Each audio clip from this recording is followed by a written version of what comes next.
Giovanna. Hey, Gloria. We're just getting started. Yes, I let them know. Yep. Hi, my name is Giovanna Neal. I'm the accounting director here at the township. And as Supervisor Stumbo had said, we're going to be going over several of the funds. We're going to start out with our building fund, which is number 249. And if you've got your books with you, your budget books, we're on page 110. If you're in the agenda packet, it's on page 32, is where we're going to start. So I would like to just start off with our fund balance. That's what we usually are looking at, is how our ending is. So we're going to talk about our fund balance. The ending fund balance, and I'm going to do a little history here too. We're going to go back a little way. So we're going to do our ending fund balance for 2020 in this fund was $1,436,663. In 21, when we were doing our budget, this fund actually did need to take from the fund balance in order to do the operations. It needed to take $113,704 in order to make the operation budget balance. So for 21 budget, the expected fund balance will be $1,322,949. So that's 21. So then we go into our 22, which is right now. And in order to balance this budget, the operating budget on here, we did have to request funds from the fund balance of $177,575. That would make our projected ending fund balance for 22 $1,145,374. That is a 142% estimated fund ratio based on the estimated revenues. Usually I do it on the appropriations, the fund ratio on the appropriations. So I'll go ahead and give you those numbers. That's not in my presentation, but that's based on the appropriation amount of, which is your expenditures, $983,425, and the fund ratio is 116%. We normally would like to have that ratio anywhere from 15 to 25. 20 is usually the suggested amount by the auditor. However, if we're looking, we like to have a healthy fund balance because we never know what is going to happen. We did have a very healthy fund balance in one of our funds, the Environmental Service Fund, which we're not doing today, but we did have a very healthy fund balance in that. And when we did get our rates, they were increased so much that it did eat into that. So it is very good to have a healthy fund balance. So when these unexpected things happen, you have enough funds to operate. So is there any questions on the fund balance portion? Yes, Trustee Newman. Is there a recommended fund balance for this fund? I mean, percentage-wise. Generally, it's 20%. Okay. Is what the auditor wants us to have it at 20%. Minimum, yeah. Minimum. Okay. I like to have it higher just because we don't know. And I've explained this to Standard & Poor's as well when they're doing our bond rating, and they're saying, why is your fund ratio so high? And we had to explain that, if we did not keep a healthy fund balance, we would be in serious trouble back in 2008 when everything happened there, and we lost GM, and the housing market is just, everything happened, and we were able to stay healthy through that time period, and then up into now, and then we had COVID, so we were staying healthy. So I would like to see it the minimum at 20-25, but if it's higher, that doesn't. It's fine. Does that help? That's just. Yeah. Personal. The auditors wanted at 20-25. Okay. All right. Because I know if it's too high, then, there's an issue there. Right, and as I said, Standard & Poor's asked that when they were doing our bond rating, and I was able to come back and tell them, and then I was able to say, guess what happened? With their one fund, and, we got a rate increase of 4%. We were able to weather through that. Well, we did have to, increase our tax millage the next time, but, we were able to go through that because it was funded. We're not doing that one right now. Okay. And I want to say that was almost 49%, if I'm, remembering correctly, but don't quote me on that. All right. Giovanna? Yes. And this fund is very specific. It's under Act 54. It's regulated different. All the revenues can come in for that. It can only be spent on the inspection and administration and employees for the building department and maintenance of buildings. That is correct. Inspections. So this is different than a lot of our other funds. It's a restricted fund. Very restricted. And some communities have gotten in trouble with funds, so we have to make sure that it can only be used for inspections and Operations of the building Yes, yeah. department itself. Giovanna, Yes, Trustee Wilson. I heard Trustee Newman say that sometimes it's a problem if a fund balance is too high percentage-wise with Standard & Poor's. Why is that? Why would they have an issue with any fund balance being too high? Is it some kind of a... I'm not sure, or, unless they're just thinking that we're, holding on and not doing our capital projects or what have you. They didn't really explain, but I am happy to say they did not lower our rating for that reason, and I stood my ground and said, we need to have healthy fund balances, because we do not know what's around the corner. You just never know. So I feel better. I'm very conservative when I'm looking at these. Right. I would rather be I call it ultra-conservative. They may call it something else, but that's, Yes, Trustee Newman. Maybe I was thinking, maybe they think that it's not an efficient use of money if you have too much available, and that could be either money put on to the taxpayers or used for something else. Yeah, in some situations, in this situation, again, it's a very restricted account. We collect for building permits, plumbing permit, all the permits and, inspections, and it can only be used for that operation. So, any other questions on fund balance right now? Giovanna, if I may, too. Yes. A lot of communities, and we used to actually budget a lot for capital improvements, and we never really did the capital improvements. And now what we do is that we don't budget for capital improvements, and as they come to us, we vote on them every year. So I think that was a change that we made also before you came, Giovanna. So you can inflate a budget sometimes. We don't do that, but you can do that by putting in a bunch of expenditures that are not going to happen, and we don't do that. We do not do that. We try to be as close to revenue and expenditure as we can get to have a transparent process.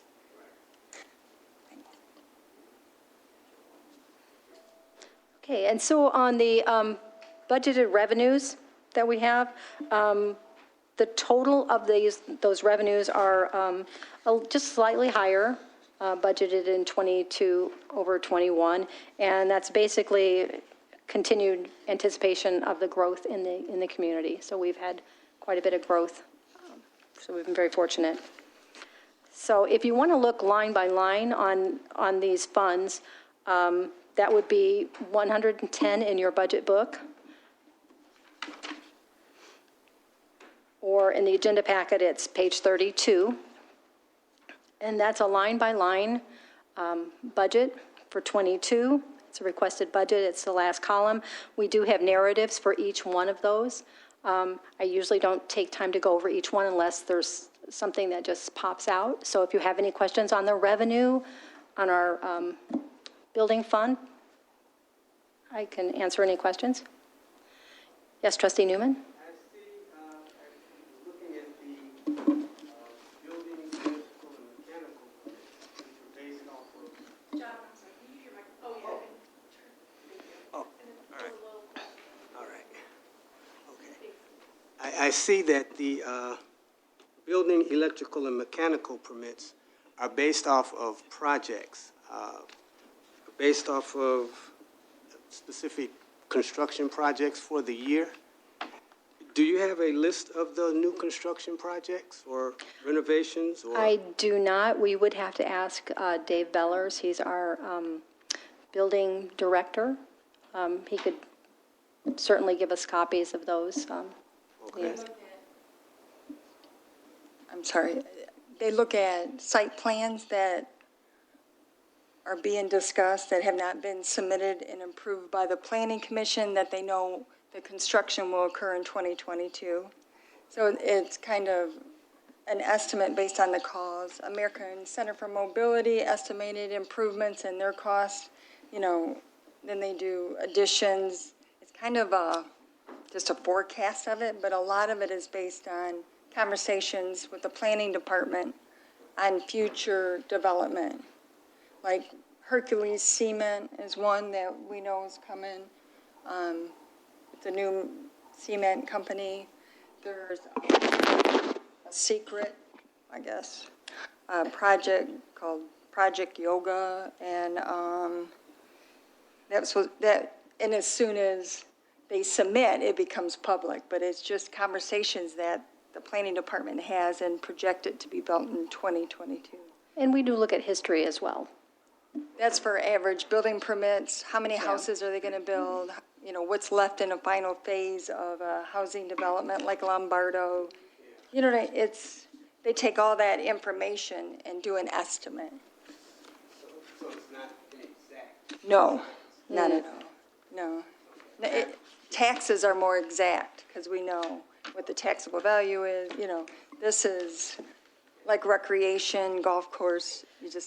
You do your educated guess based on the information you have. Madam Chair, Yes. if I can add, I guess basically, that budget there is for projects coming forth through the township, through the planning commission. I could say we just voted on Hercules the other night, which is a cement company, which will come before the board probably in a couple of weeks. So those projects, that's a great That's a good example. example. As projects come, Right. that budget's there to help and assist, I guess. Right. Yeah, you're right. New site plan approval processes and So again, estimated value of the building. And like I said, it's the anticipated Homecoming, projects. yeah. So I guess to piggyback on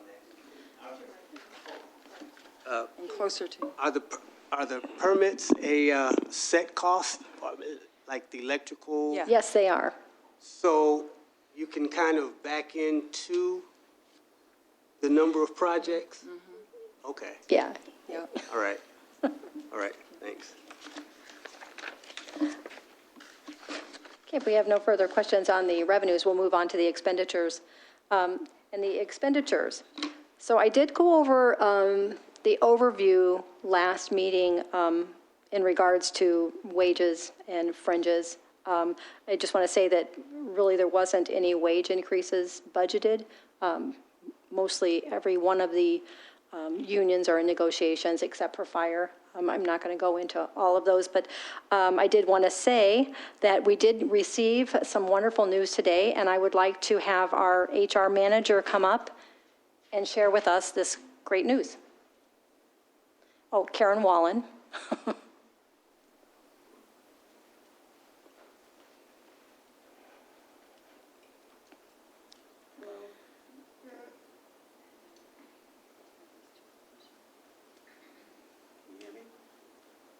Do you want to come down here? This one's. Well, I'd like to share good news. So I received a call this morning from our healthcare agent, and very, very happy to let the board know that we are receiving a negative 4.96 decrease in our healthcare rates for 2022. So that was good news. And also our MAPD rates, which is for our retirees that are over 65, they gave us no increase at all. We stayed the same. So that was really good news on healthcare. So. Awesome. Yes, so that really changes my budget a little bit because I budgeted for 20% increase. Because last year we got a decrease of 0.5. I just kind of thought the way that it normally rolls is that we would have an increase this year. I don't know how long it's been since we've had decreases right in a row. So it's very good news. So I will be adjusting the budget. So I'm not going to send those out, though, until we get the final draft. But just know that those will be adjusted, in the final draft, the decrease.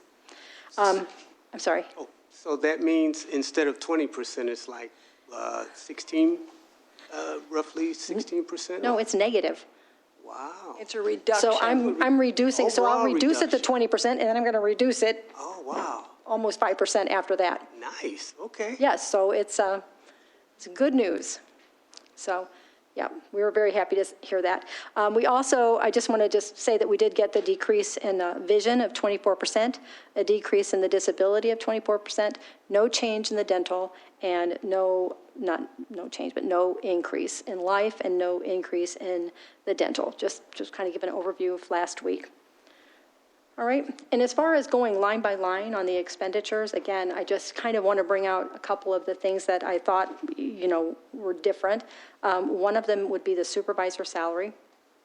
There is an increase there, and that is due to, we just had the building director in there last year, and 25% of the executive coordinator. But that is now, we've got the new community compliance director in there as well. So that did go up a little bit. They are requesting a new line item for the mechanical inspection. If you're in your budget book, that is page 112. And if you're in the pack, it's going to probably be page 33 or so. I don't have that page. But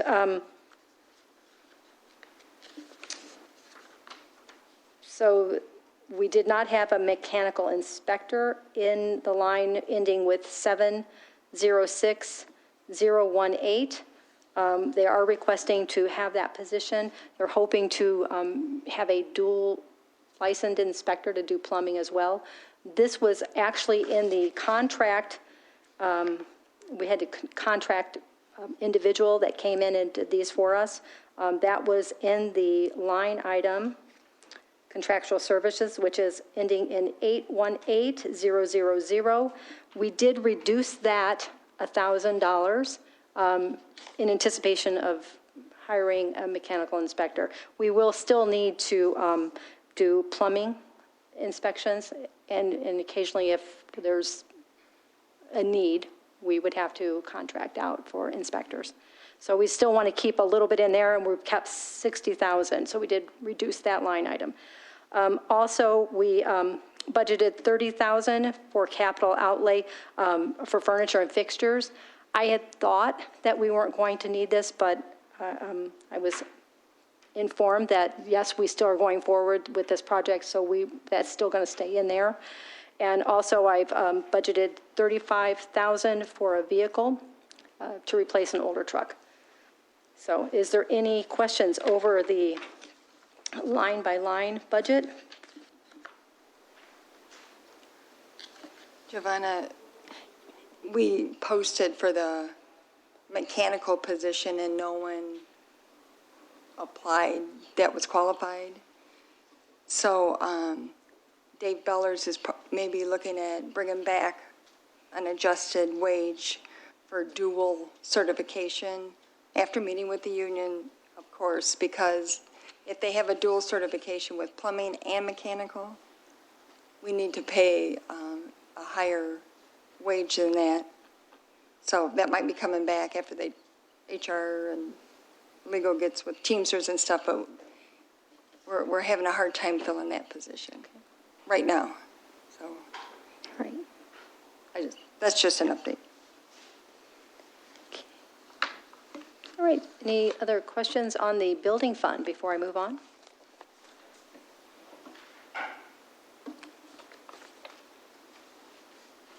Okay, we'd like to go to the law enforcement fund. That's fund number 266. I did supply you with a revised budget. I did find a line that I needed to change, so I'll let you know which one that is when we get to the expenditures. But I did want to change that. But first of all, we'll go through the fund balance on that one as well and let you know where we're standing at. The ending fund balance for 2020 was $3,992,154. The amount of the fund balance needed for 21 was, the budgeted amount needed was $27,597, making the budgeted fund balance for 21. Of course, that could change if we don't use this funds here, if we get more revenue, or if we don't have as much expenditure. Of course, that will change that. It'll be higher, but this is budgeted. So I just want to make sure I'm stressing budgeted fund balances. The budgeted fund balance for 2021 is $3,964,557. Going into 2022, we needed to ask for $80,544 from the fund balance. So our budgeted amount of fund balance for ending 2022 is $3,884,013. That is 45% of the estimated revenues of the $8,551,732. I'm reading a lot of numbers. Is it okay, or did you, I feel like I'm repeating them, they're here, so if you want me to not, I like numbers, so. Is there anywhere we can find the fund balances that you're giving? They're on the financial statement. I don't have them in here because when you're looking at these, when it comes off of VSNA, it shows the activity for the year and it wants to add on to the budgeted amount.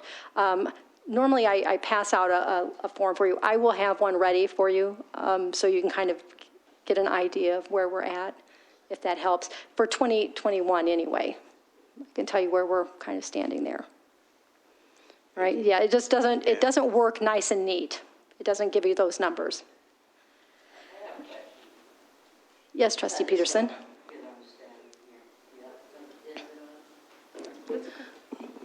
I have a question. So are you telling me that the budget for 2020 was $3,992,000?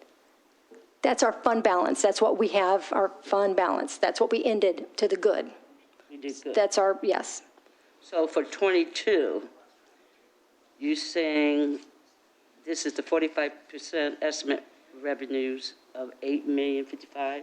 No, those are the revenues that are coming in. The fund balance is for 21. Did you say 21 or 22? I'm sorry. I said 22. 22. What is the fund balance for 22 then? That's the $3,884,013. Okay. The revenues for 22 is the 8 million. Okay, Yes. got it. And also, again, I apologize. I usually put the appropriated amount as well, and I did not. The appropriated amount are the expenditures, and that is $8,632,276, and that fund ratio is 45% as well. So either way you did this one with the fund balance, and either the revenue or the expenditures, it ended up to be 45%. I mean, it does go out to the right, 0.0, whatever, but, so. Any questions on the fund balance for our law enforcement? This is probably more of a statement than a question, but in 2018, the board authorized 3 additional contract deputies, and that's like at $160,000 plus per year. They have never been filled since 2018. So we still, that's why we have a large fund balance too. And we do budget for those? We budgeted for the, You budgeted for them, but they never yes, got hired. yes, we did, because we authorized them. So they just, they're It's having just a hard time. They've been had a hard getting time filling staff. it, and then see everyone retires, and as soon as they retire, because they don't have people in the wing ready to go, so it just takes a long process. So we are currently paying for 35 deputies, and with the hopes, and Sheriff Clayton really believes that we'll be able to fill 38 sometime in 2022. The goal is at first to get up to full staff, and then, the 3 additional ones. So that's why there is a large fund balance here. When we shifted .25 mils from police to environmental services, so we continue with the recycling program, it didn't negatively impact the services to the resident. Correct. And it also allows us to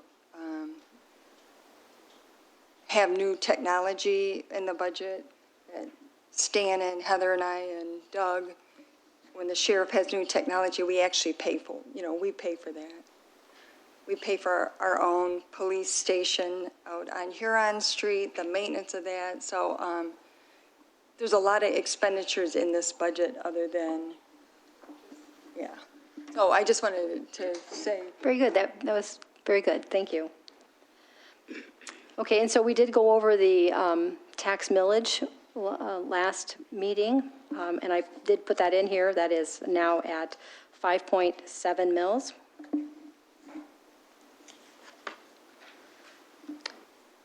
So we have our revenues line by line with the narrative for each one of the revenues. Do we have any questions on the revenues that are listed for our requested budget?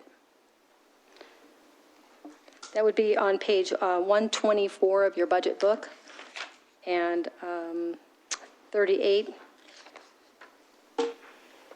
on your agenda.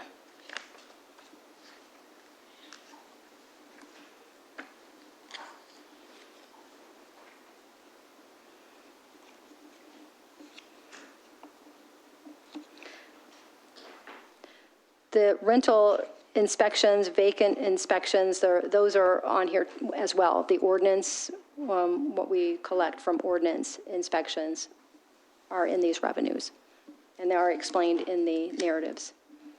So, all right, I'll move on to the, any questions? I'll move on to the expenditures. In this fund, we have 2 separate cost centers, our departments. We have our sheriff's department, that's the first one, that's 301. It's Department 301, that has everything to do with the sheriff contracting out for our law enforcement. And then Department 304 is everything to deal with our ordinance, the expenditures for the ordinance. So I've kind of listed out a couple of things that are a little bit different. We have the supervisor's salary in the 301. That was actually a retirement from our Office of Community Standards Director, who retired. So we did not, we actually did not budget for that position.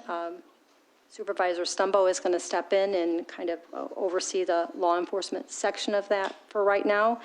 And the only amount in there is for the executive coordinator. We usually put 25% in there for her.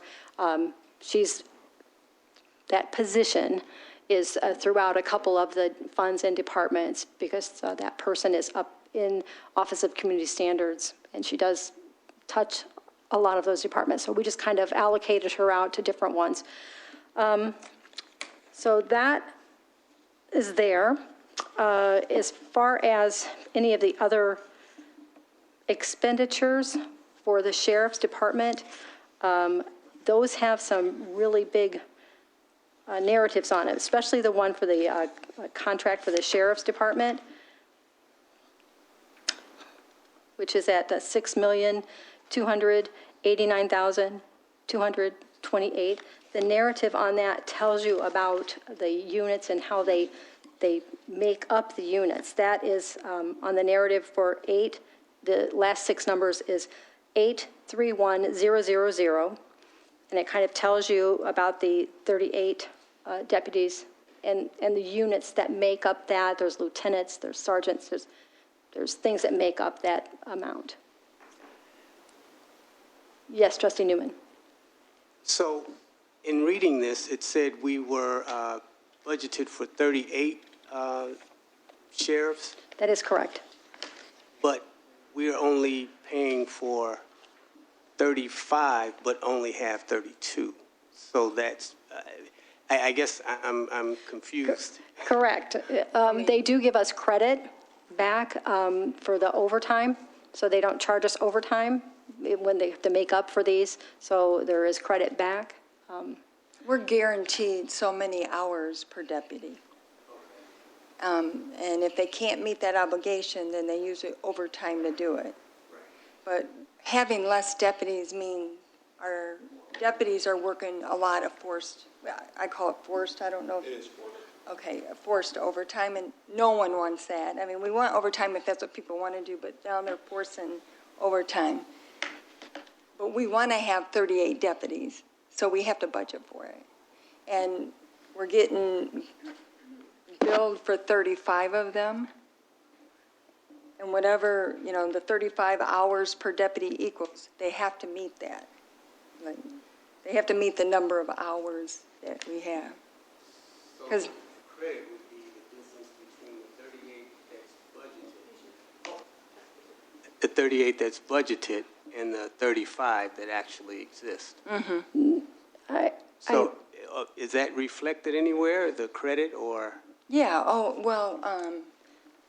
I realized that we were paying for 38, and at the time, 35 is what we were getting, and then COVID happened and we're less than 35, but we at least get the hours for 35 deputies.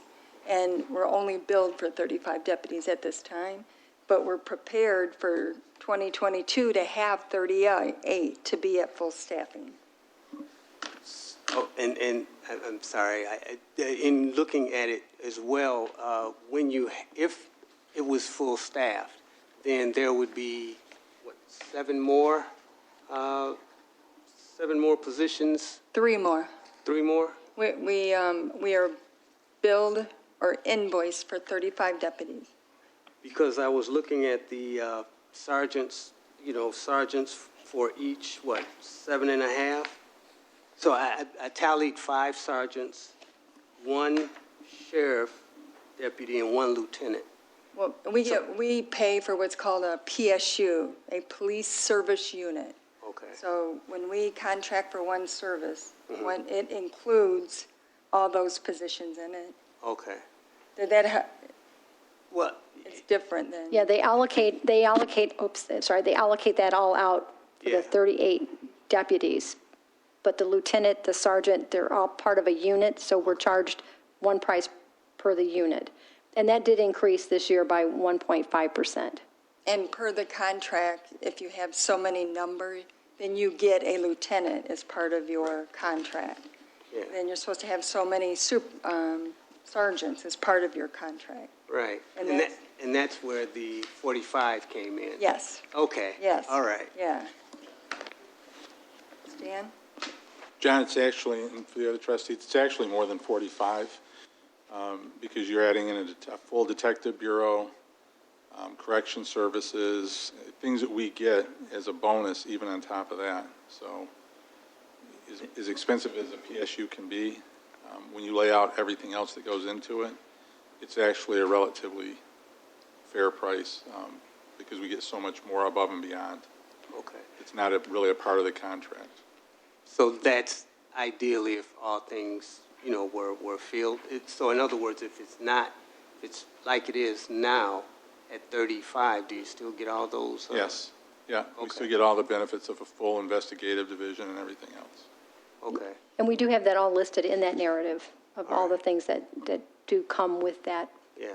one unit price. It's on page 44, if you're looking at the online, and then I think like 128. That is correct. Right at the bottom, that big narrative. Yeah. Did that help, John? Yeah. And we can get everyone a copy of the contract and stuff. It's not simple, I will tell you that.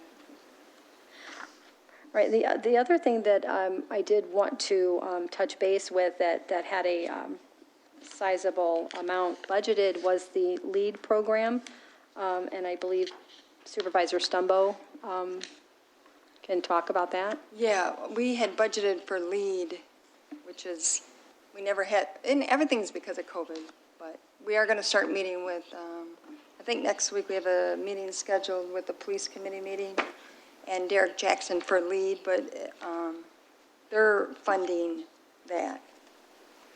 So we'll bring it as soon as, I think we have to have an agreement, I'm not sure. We haven't had our first meeting on it yet.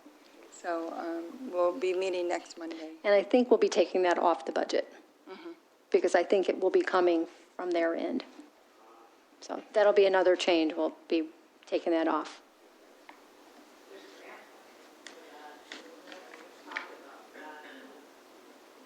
About that program in county meetings and stuff, or presentations where they've talked about grants and working with the prosecutor's Yeah, office. so this is one we had last year that, we really didn't know that much about it, and it didn't happen. So when I put it back in for this year, Supervisor Stumbo found out that we wouldn't be paying for that, so whether it's a grant or whether it's coming right from the county. But I you just seem have to know. one question that, just quick, if there's more that needs to be sure. done, it doesn't, because it's a little offshoot from what John asked. So the forced overtime, is that a Ypsilanti Township specific problem, or is that a Sheriff's Department problem overall?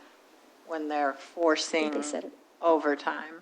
I don't think it's a Ypsilanti Township I think they're problem. just short. They I think just, that happens in every police department, too. You have a minimum staffing that you have to have on the streets, Stan, is that correct? Okay, just seems like that would make it harder to encourage people to be employed there if that's part of the package you're agreeing to. So I just wanted to make sure that wasn't something that would make it harder for us to get people to kind of, to want and work on the Right. contract that's an Ypsi Township position. If it's the Sheriff's Department overall, then we don't have, and there's not a lot we could do about that. But if it was just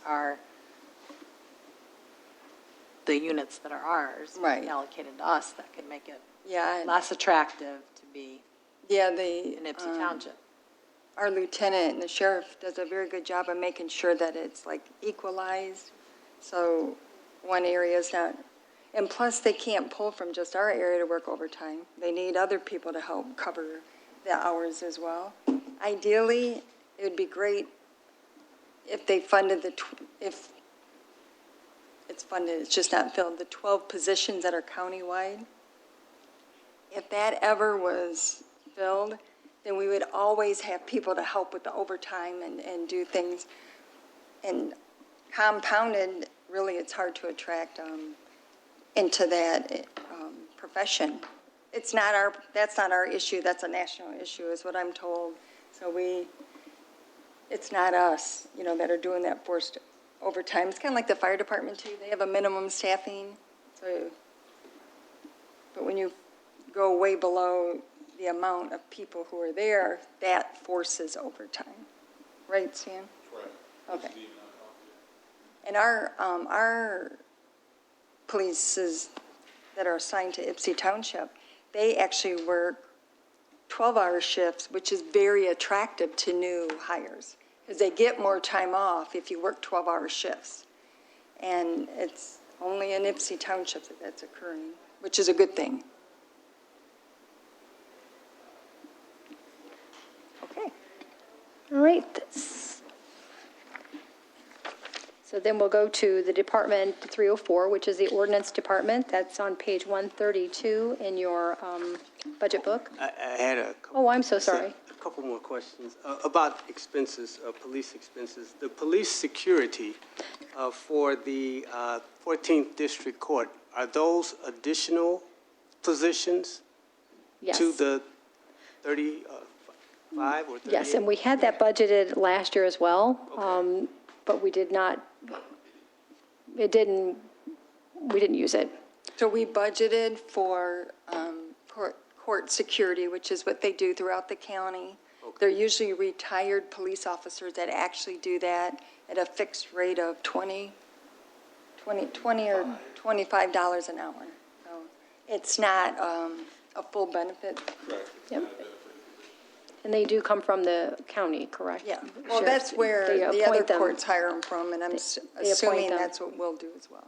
Is there a certain number that you hired, or? Yeah, there's a certain I budgeted number. believe there's, is it for 3? Our court, John, uses 3. 3? Okay, It's 3 rotating, there's never more than 1 there at a time. okay.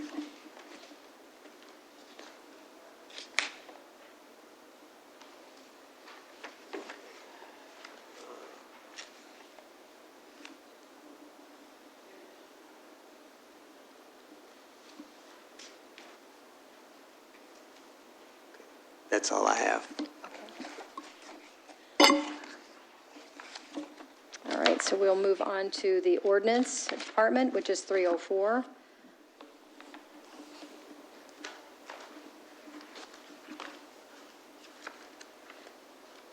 And this is our ordinance department. We have our new community compliance director's salary. 75% of her salary is in here, and 37.5% of the executive coordinator's salary is in here as well.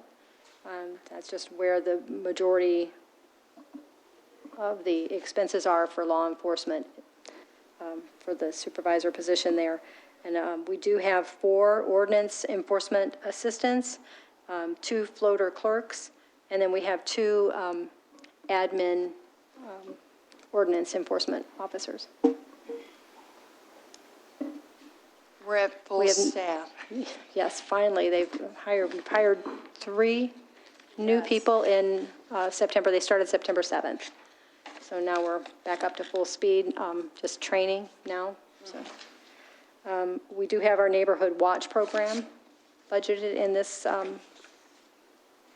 department. So, do we have any questions on any of the line items, expenditures for ordinance?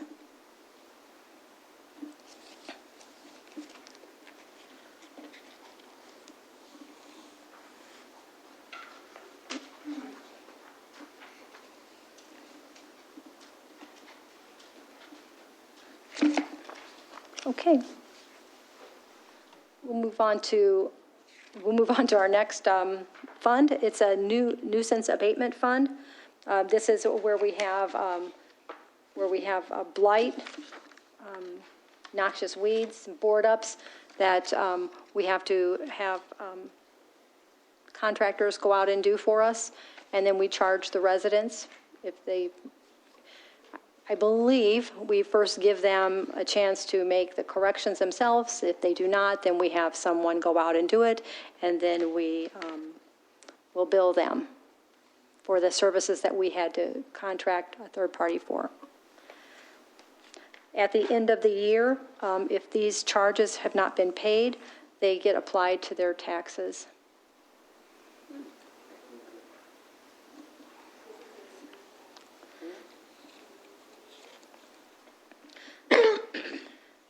So the ending fund balance in '22, I have projected at $24,683. That is 81% of the revenues that we usually take in for the fees that we charge. It's $30,505. The appropriated expenses we have down at $48,027, and the fund ratio on that is 51%. So it's a very small account. It's just, it's for the tickets, and then there's nothing made on this account. It's just you pay for what the services that had to be done to your property. Any questions on this fund? The amount not paid for noxious weeds and board ups and rental registration, I think, are 3. No, it's for blight, board ups, and noxious weeds. Okay. That'll be on the winter tax- bill. Winter tax So rolls. We give them every opportunity We invoice them, and if they don't pay it, then we put it on the winter tax bill, which is allowed. Our next fund is the compost fund, which is in your budget book at page 150. It is in the agenda packet at page 52. This is an enterprise fund. It shows a net position on the financial statements, so it's a little bit different because it says the net position, and that's less the net investments in the capital assets. So you take the net position, subtract out your net investment from the capital assets, and that's your unrestricted, we'll call it fund balance, because that's what you have available at the end of the year. And the ending unrestricted balance for 2020 was $854,399, and the amount from the unrestricted funds that we needed in 21, we had to take $147,889, making the unrestricted fund balance for 21, the budgeted amount, $706,510. So when we're moving into 22, what we had to have, we asked for $221,199 from the unrestricted balance, fund balance, or unrestricted fund, and that would leave us with $485,311, which is 91% of the estimated revenues. The appropriations are $751,899, and the fund ratio on that is 65. So that fund as an enterprise fund is doing very well. It's a business, we track that as a business. So with the two, not withdrawals, but the two assessments on the unrestricted balance, is that going to be an every year thing? This one we will explain when we get to the revenues, because there was a major issue on the revenues where it caused us to have to pull a lot more from the unrestricted this year. Normally, we've not had too much of a problem making those balances. Just, it's been, we did have a big project in 2020, I believe, we did a pad, so that pulled down some of the operating funds because it was a big capital project. But the revenues are a little short. We did have a contract with the Canton Township that would bring their, Brenda, what was it? Their mulch, yard waste? And we would compost that, so we would charge them for that fee to bring that in. We did lose that this year. So we're working, they are working on it. Carl Rousey is very good at what he does out at the compost, and he is working to, is he negotiating with Canton Township again, or other outside sources to bring stuff in? We have a very nice facility over there, and it's very well run, so he's trying to. Yeah, the board 5 years ago approved a 5-year contract with Canton Township. So their waste or yard waste hauler picks up their yard waste and brings it to our compost site. That contract expired, but our compost site couldn't handle the value, because it was such a large amount that was coming from there. So we added another pad, which was part of the 5-year master plan capital improvement, to add another pad. So you dump it and you turn it and you process it on these pads. So they were able to build one this year, and Canton Township wants to bring some of their yard waste, but not all of their yard waste to us. We also make sure we have enough capacity for Ypsilanti Township residents and the city of Ypsilanti. They also bring or they used to, I don't know if they still do. And we want to make sure that we have capacity to operate, because if you don't, then it'll start smelling, and we don't want that. We had a very successful year because of COVID, and people cleaning out their houses and doing a lot of work around the house, and they were bringing in a lot of garbage for the large bins, to fill those up. They were very busy this year with that. But the yard waste, the contract before, you can see, was over $200,000, and it went down to, well, we budgeted, It's the second line, it's the second revenue line on we had page 150. 160,000. We budgeted 132, and we only got 13,000 in. Now, COVID, they didn't pick up either because of COVID for a certain amount of time. They didn't pick up recyclables or yard waste. But that is a direct result of the Canton contract. So he's meeting with them, but we don't want it all because our site can't handle it all.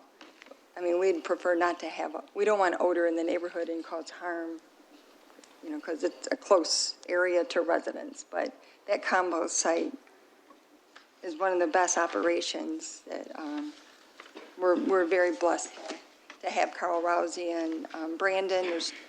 And it works really well, and our residents love having that available to them. But it's a small site. Like if it was bigger, it'd be even better. Is that the one on Ellsworth? It's in Ypsilanti Township on Clark Road, Clark Road. right next to the Yucca facility, Okay, across from Apple Ridge Park. okay. All right. It's between Holmes and, oh, you never been there? Buddy, you'd love it. I'm telling you. It's down you'd the love street it. from the rec center. Yeah. And then I just wanted to point out that the third line, which is called the biodegradable drop-off for Ypsilanti Township, that is for our residents that drop off, and the Environmental Services Fund actually pays for that. They pick that up and they take it, and then they'll pay the compost for that, because it is a business, so. So when we bid that out, because they take it to our compost site, the price was less and helped us with our millage issues as well. But so that we have to, just like Canton has to dispose of their yard waste, we have to dispose of ours. So we pay the compost site to pay for the yard waste disposal. So the environmental service. So what I'm saying is that this revenue line item has an expenditure line item, the same amount over in the environmental services. So again, we're not doing that one today, but I just wanted to kind of point that out. Is there any questions on the revenue estimates for the compost? Again, we have a line by line and then a line by line narratives on those. All right, let's talk about the expenditures. And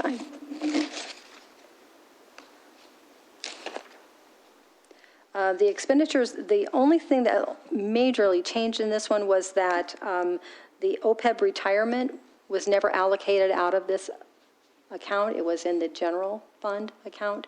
Now we are allocating that out of here. So you will see that in item the 719. 003, oh no, sorry, it's not 719, it's 718-003, OPEB retirement. That's now at 36,000. So that's a little different. Madam Chair, is this the fund we would have normally seen our brush pickup in, or is that an environmental? Environmental. That would have been, okay. Yep. So is there any other questions on the compost? I do want to say, though, we have one, remember we asked for an estimate for during storms and it was $150 per stop times 15,000 Yeah. single family. We couldn't, that's ridiculous. We couldn't do that. So there's another business that approached us that is more reasonable. So we're still looking into 4 storms to have contract out that service. And we can still, as residents, we can take our tree limbs and things there. And Right. no cost, but it is hard during. Bundled properly, right? Yes. Yeah. Yeah. But a lot of times, it's just a matter of getting the information too, is like, it's easy to bundle it. If you put it in a bag, like your yard waste, and then it can't be over 4 feet in height and 2 inches in 2 inch diameter. diameter. But this is, branches are for a tree trimming, it's not for But that's, tree clearing. yeah, but that's waste management, and waste management will pick that up if you've got it bundled correctly. I'm just talking about just regularly, I chop down a tree and I cut it up and I can put it in my trunk and take it to Yeah. the compost center. As a resident, I can do that. So, But you can also, as a resident, have it picked up every week. exactly. So, any questions on the compost? All right, save the, so we have, the next item that I would like to talk about is the Local Development Finance Authority, the LDFA fund.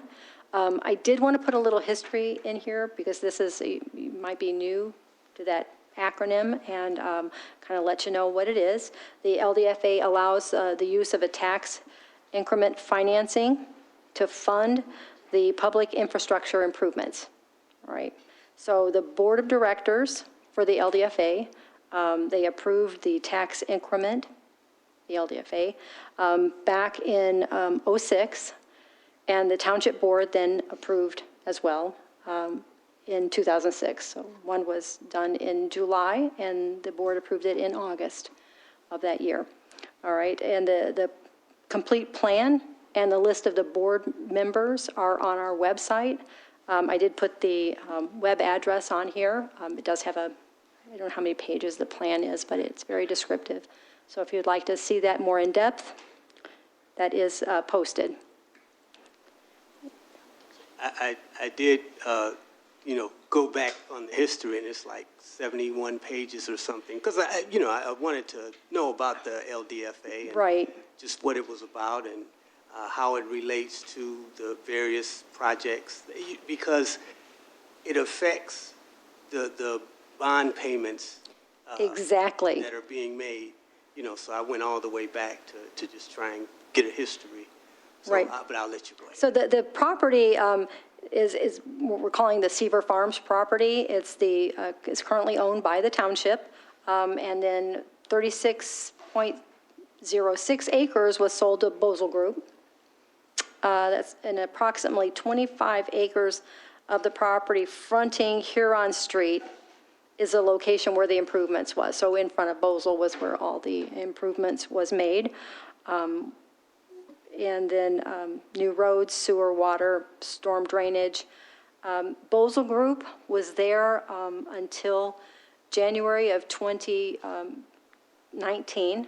They did sell to this Orphic Ypsilanti LLC. I have to apologize, I do not know what they do. Bosel does have, they still are in the building in a small area, their technical people are.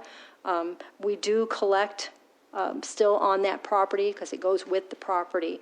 However, it's down a lot. If you look at the revenues, the budgeted revenues were $74,322. And in 2019, which would have been the tax roll for 18, so before Bosel sold, we collected $225,270. So it's a big difference. I wanted to show you that big difference. And what that is the property, we still have property value, but all the personal property inside the building is gone. So we don't collect on that. Or a very small amount. It's not a very big amount anymore. So I just kind of wanted to give you an overview there. And then what happens with this LDFA account, any of the funds that we have collected for the taxes, we have to move over to the bond fund to pay for the bond, which was used to do all the infrastructure work. So is there any questions on the LDFA fund?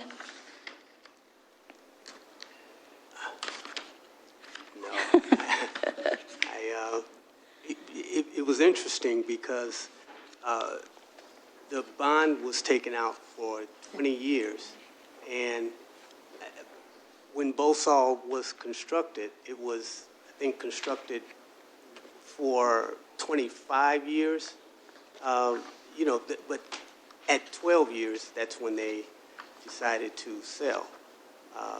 you know, and it got confusing, so. Yeah, but the property still is an LDFA property. It goes Okay. with the property. And so because they moved and took the personal property with them, Yes. that's, So this other business, if they start putting personal property in there, then, you know, our assessors will note that, and that will increase that. Well, we still collect real property. Real property, yes. So that's like 78,000, is it? Well, 74,000? Yes. So once we create, it's the only district we have like this. A lot of cities use this kind of financing. It's the first one we ever did. So the township purchased the property after we prevailed in Michigan Supreme Court for a rezoning. They wanted to rezone all these acres for mobile home. So they would have had over 1,000 mobile homes coming out. It wasn't master planned that way. So we challenged it and we prevailed in court. And then the owner of the property asked if the township wanted to purchase it. So we purchased it. We put in the infrastructure, water and sewer and the roads for future economic development of that site. And then we recapture the taxes, not only what they pay to the township, but, you know, all the taxing entities goes back into. Except for debt. Except for school debt. Yeah. That's always exempt, yeah. So, I mean, even long-term, it's still helping to pay off the infrastructure bonds. We also bonded to purchase a property, but we paid that off several years ago with cellular tower revenue, right, Doug? Yes. When we sold the cellular towers. So we paid that debt off, and this is the LDFA debt that we don't want to pay off anyways because we're collecting the funds on it. Make sense? so the 1.885 million that's owed to be paid by 2029, we're receiving revenue. Yes. We're collecting revenue, 70-some thousand. It was 230,000, Right. but once they sold it and all that equipment and whatnot Yeah. that they had on there, then it went down to 70-some thousand. So by 2029, is it estimated that the 1.885 would be paid? We have to make the bond payment. Right. So whatever That goes into our next fund.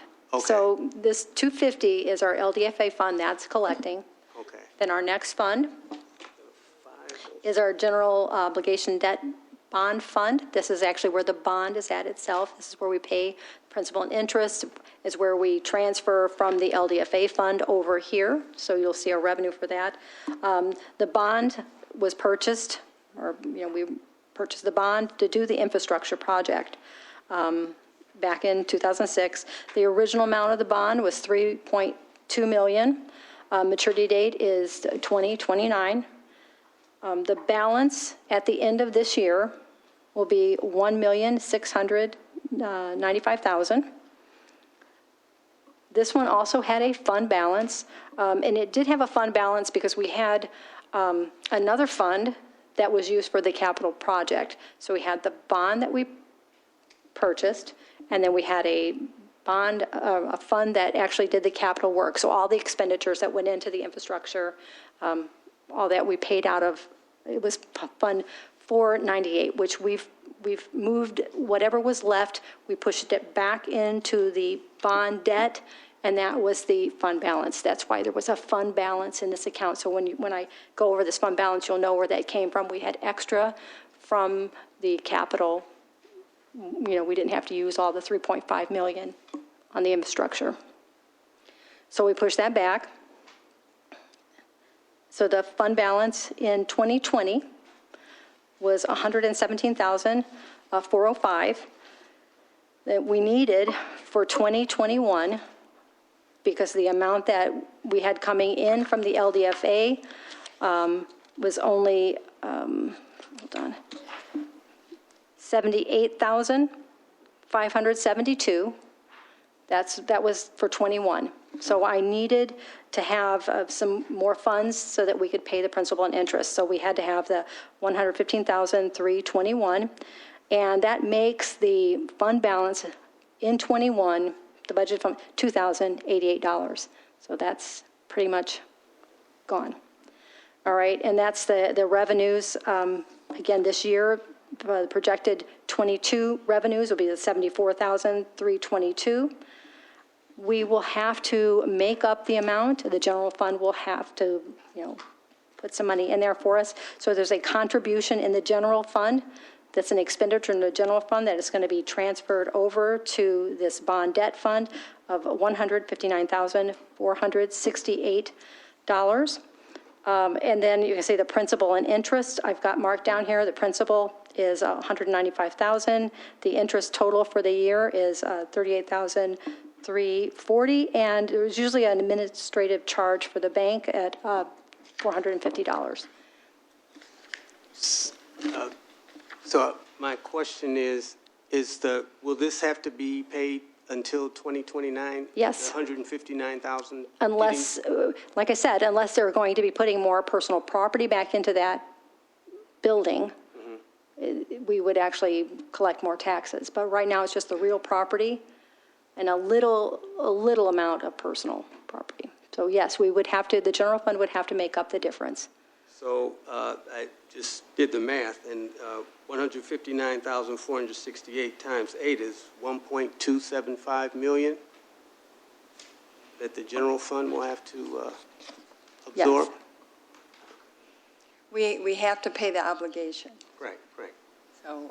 Yeah, understood, yeah. And now, I'm not a lawyer, I always clarify that, but I did ask for the lawyer to look into my understanding of reading the contract and the creation of the LDFA.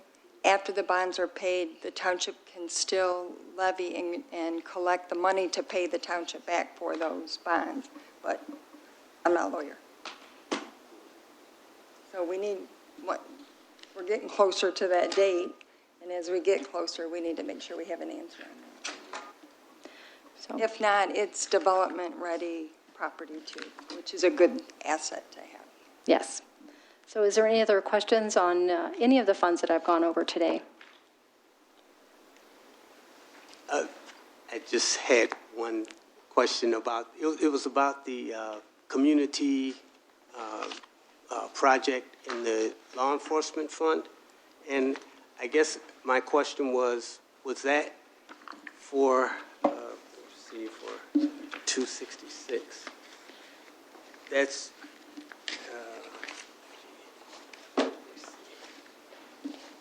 oh, here it is.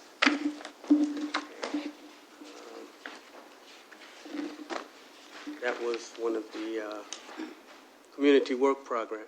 Can you tell me what page you're on, please? Yeah, I'm on page 128. 128. And so I'm not sure this is a budget question, but I just wanted to know that community work program, does it use people who are already in jail, or is it used as a means of avoiding jail? Yes, it's avoidance, yeah. It's like you can work your fines off. Oh, okay. Yeah, so you don't, it's not just jail, but it's fine as well. So if you get a fine, and they can offer to work it off instead of paying it. Okay, The people in the van on the side of the road with the orange vest. yeah. We used to have a very, I don't know if it's good news or bad news, because COVID confuses everything, but we haven't used the community work program at all. We used to have, we wanted to have our own in our own van, and we used to at one time, but the number of people are actually paying their fines as well. And then the Washtenaw County Sheriff's Deputy also has a work program, and I think they are people who are in jail on waiting or sentenced, and, they do a lot of community work and pickup. But there's not a lot of activity because of that. Yeah. I love the community work program. Ours was very, very active, and it was a good way to pay off your debt for your traffic ticket if you didn't have it. Okay.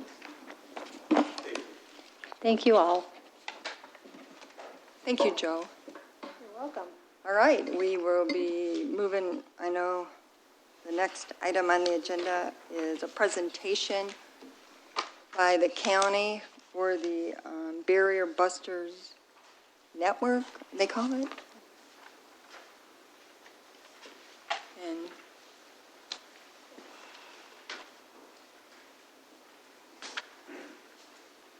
presenters, if you could give your name and position, and just remember, the person who actually types the minutes, they're not in the meeting here, so it's really helpful when you speak into the microphone and give your name and your position and information.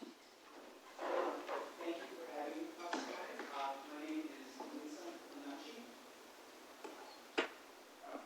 Ypsilanti. Oh, that works much better now. All right, thank you. Thank you, Trustee Supervisor, for having us tonight. My name is Moonsun Anunchi. I'm a Human Services Supervisor over at Washtenaw County Government's Office of Community and Economic Development. With me this evening is our Director, Teresa Gelati. And we really appreciate the opportunity to present on a program that we're very, very proud of, Barrier Busters. So you'll be, okay, thank you. Next slide, please. So Barrier Busters is actually celebrating its 20th anniversary this year. And we've grown to be over 100 social services agencies, essentially committed to improving services for our joint clients. We found that early on is that the obstacles that are facing our clients are frequently the same clients that we're working with. So the folks that are getting food at the food pantry are also signing up for eligibility benefits, who are also seeking utility assistance help.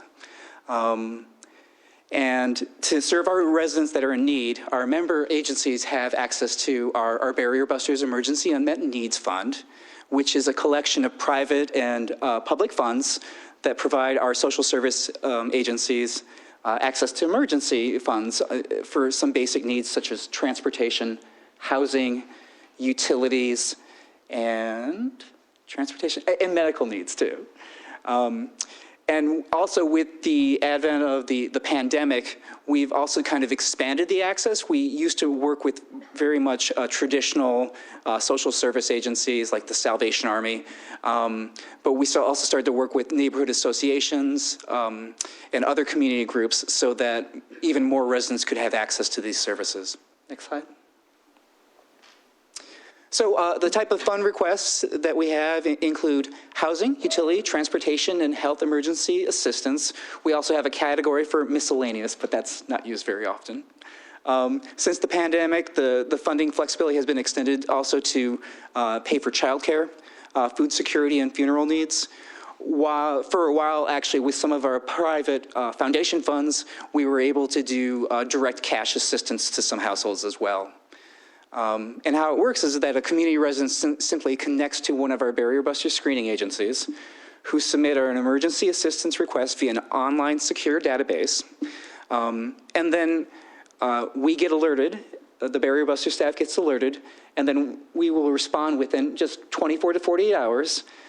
And then usually payment will be mailed to a vendor within 5 business days. In the case of like eviction, where the sheriff's deputy might be coming to the door soon, or where utilities might actually already be turned off, we also have means where we can communicate with the landlords or with the utility providers to make sure that that disaster does not actually occur. Next slide. And then just a little bit to kind of our effectiveness is we do 6-month surveys with residents where our community partners will call them back up to see how they're doing. And we found that essentially between our two largest types of assistance, housing and utilities, essentially about 75% of households are still current on that current on either housing or utilities. So we believe that there's there's basically some benefit where we are able to stave off the emergency, and the household is actually stabilized, at least at the 6-month mark. Next slide. And this is just some historical data looking at specifically the township.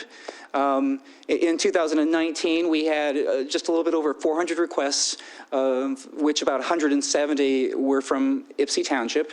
If you look below, the type of requests, the most frequent type of requests are basically split between housing and utilities, with all the other categories coming to be about 9% or so.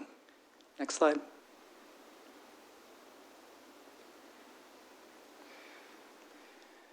With the pandemic, things really ramped up quite a bit. Our overall budget came to be close to $750,000, up from about $450,000 the previous year.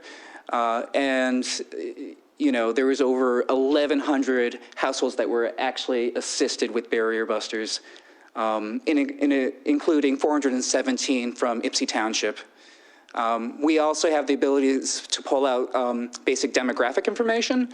So about 70% of households were non-white in Ypsilanti Township that received assistance. It was about 50-50 as opposed to, for Latino versus non-Latino households.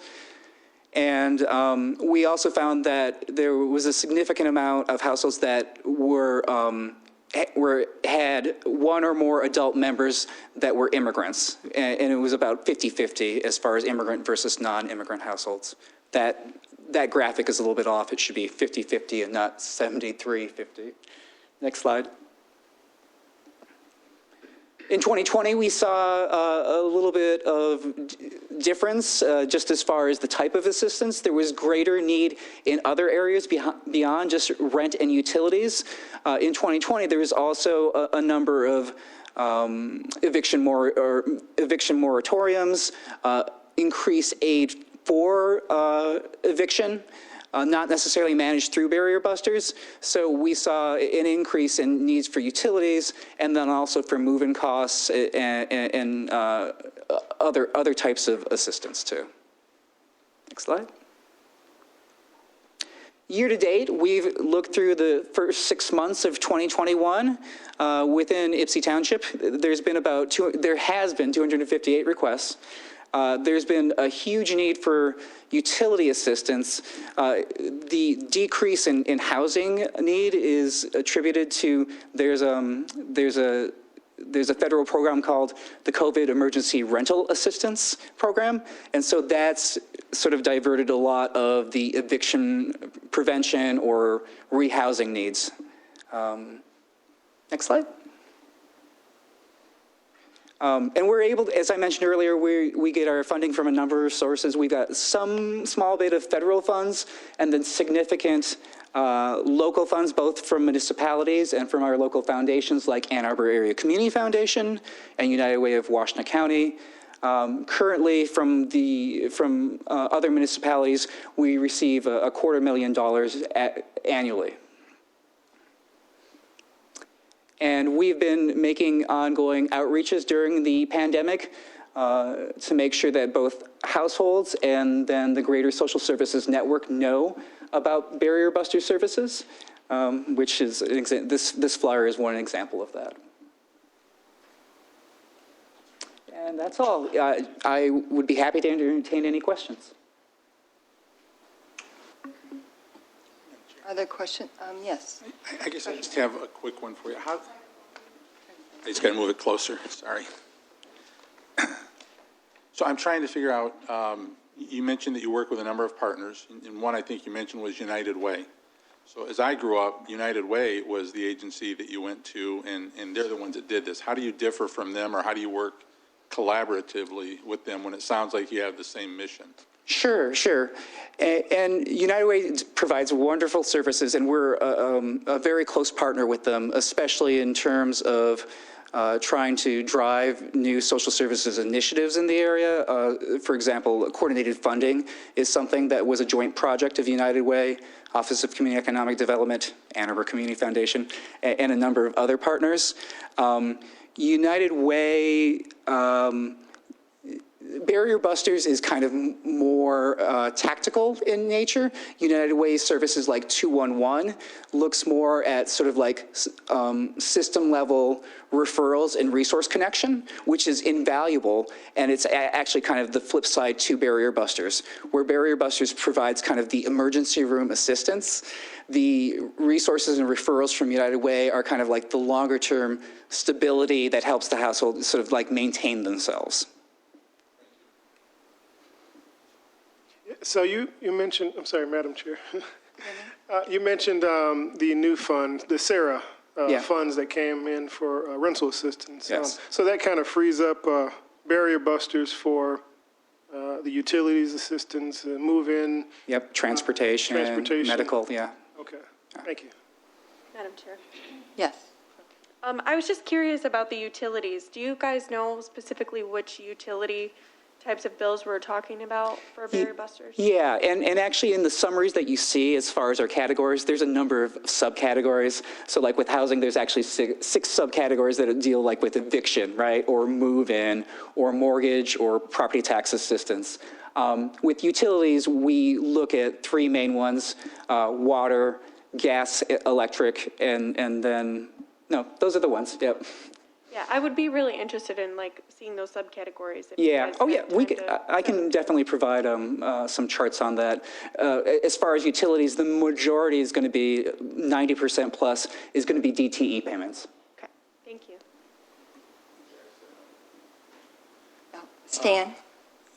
When I went on today to try and familiarize myself a little bit more today and yesterday both, I found the information on the web with some of the charts you have here.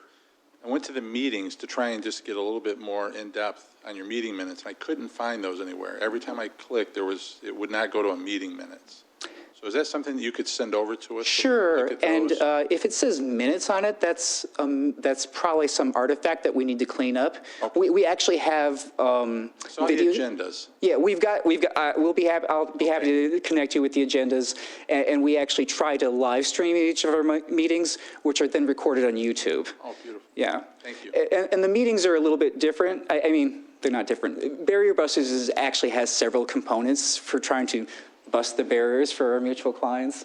And the emergency fund is one of them. The meetings that you're referring to is that we have monthly professional development meetings for line staff, social workers, and case managers so that they're able to network and then also learn about other resources and referrals from other agencies.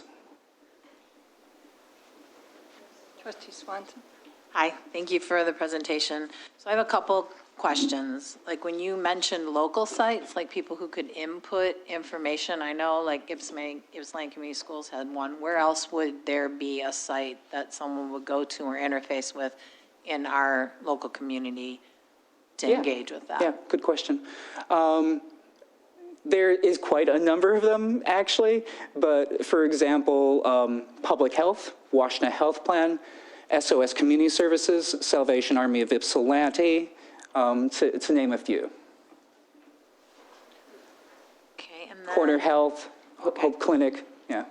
And then, so I'm just trying to understand, so I know you said you have 100-plus service providers, and so Barrier Busters is connecting people who need services with the service providers. Is it also funding, like some of the service providers, or is it just are the funds used to connect people?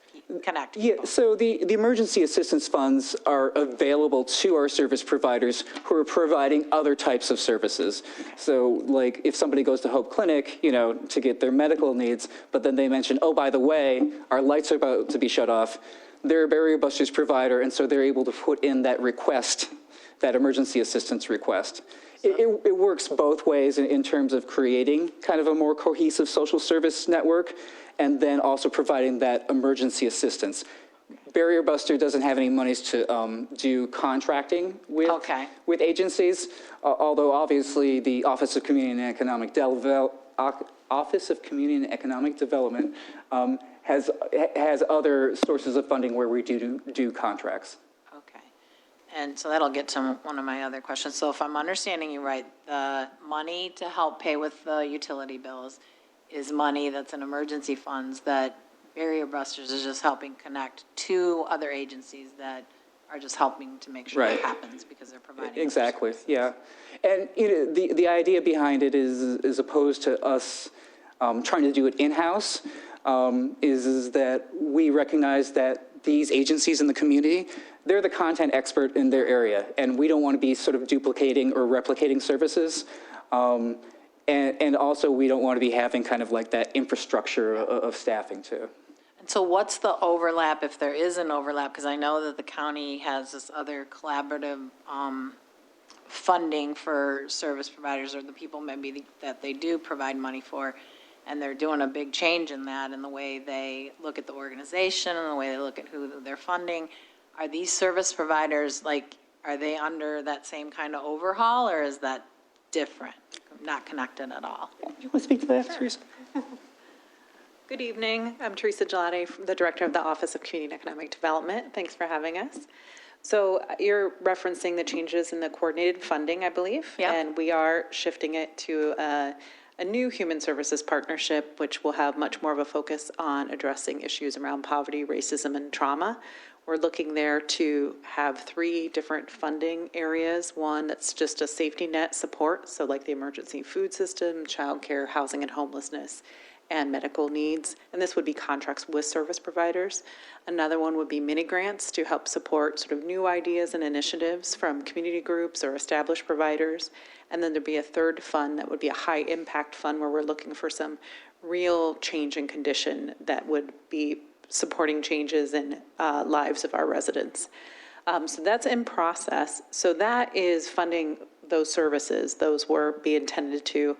The network that Barrier Busters did would likely include those grantees, future grantees, and many other community partners. So we have this whole network that Moon described, and then the emergency food or emergency assistance fund, the unmet needs fund, is really kind of those one-time needs. So you're trying to prevent a cascading problem, right? Trying to prevent an eviction, trying to prevent your lights being shut off, having your car break down, and if you don't fix it, you can't get to your job, that then causes more problems. So that's why it's really focused on emergency, and we count on that network of partners who are serving, thousands of people to connect with residents throughout the county, which is what we also like, is that it helps us with the geography. We have partners in Milan and in Northfield Township, and obviously the east side here. So that's the great thing about having that broad network as well. So hopefully I got to your question. Yeah, Let me you know did. if I mean, didn't. That Okay, helps thanks. a little bit. And then I guess the last question, maybe, that I have is the opportunity index. So we're really working hard to understand the opportunity index. So when, the data is here that, I mean, we're really Wow. working as a board to understand that and to look through that lens, and because that's a strong way to advocate on behalf of our residents. So when we see like 258 requests, that doesn't help us really with knowing where are they in one section of the opportunity index. So it would be really helpful to us to know like where this is happening, to make sure that if it's emergencies, that we're really making sure those emergencies are getting into the area, or those people have access that are in those opportunities. So that would help us. And then the other question would be, 36 seems high, 36%, but then when you think about how much of the opportunity index is in Ypsilanti Township, that doesn't seem so high to me. So how would we understand where that other 60-some% is happening, and are people looking at, is that 60 other percent, because it's clear you probably know these other areas, is that in these opportunity areas? Because I would think that's where everybody wants that emergency funding to be moving. And I don't mean any disrespect to anybody else. People can have an emergency being lots of different places for lots of different reasons, but we know there are people experiencing the hardship of systemic, long-term lost opportunity or lower opportunity. And so we would be very interested in understanding that. So I love that you're already thinking about, how do I layer this information on top of the opportunity index? So you're after my own heart, so thank you. The whole township. The whole township board, thank you all. We've been very focused as a team on that, all of us. This is something That's that fantastic. all 7 of us work really hard to understand and support each other and understanding more. Right? Can I just add in, fairness to Teresa and Moon, thank you both for coming tonight. Just because we were going over so many budgets, Teresa was prepared to go over the opportunity index, but I knew that we would have like a lot of questions about it. And so, we want to honor that, all the work that went into that, and really have enough time to go into that. So I just wanted to share that, and we're looking forward to discussing that too, but I'm sorry. That's okay. So just one thought, though. So we are going to respond to any request that comes in throughout the county for barrier busters. But we do know when we've layered it previously, we haven't done it with this year's data, but previously it does end up falling a lot in those high opportunity areas, although not exclusively, right? So, but that's something we'll probably end up doing at the end of the year again as well. That would be helpful. So thank you for the work you're doing. And then just one final note that I would say, just as someone who works in the community in a low opportunity area in my day job, what I'm personally seeing is that whatever is supposed to be getting to people, there are many people where it's not, whether they don't know. And so however we can look at that, people say things are really good, and they may be for a lot of people.